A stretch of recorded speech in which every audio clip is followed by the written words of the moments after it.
on the beat.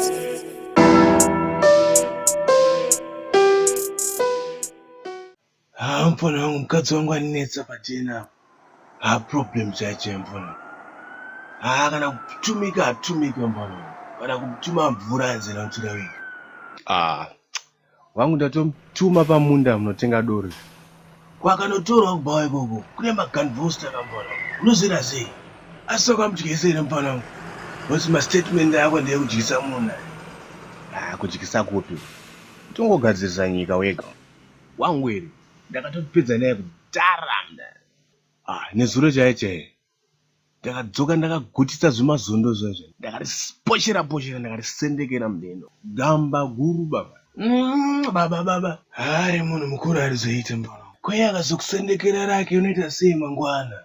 Mukadzi akanetsa padeni. Poshera mudeni every day. Nyaya dzako mfana wangu dzakutoti no here. Mashura angu we mwana weshava. Wakatogara muno muna asawira wako wawacha. Iwe mandebvu. Amai. Basa rekusvibisa masofa angu muno. Uchazviita nguvai? Manje. Nguvai? Uchazviita nguvai? Izvinozi mwana anoda kunotorwa kuchikoro. Chenda unopara fishi dzandauya nadzo uko. Blazi ndibatsire kupara fishi blazi. Mfana wangu fishi dzako. Ndinongo wakapenga ere mfana wangu. Wakapenga ka.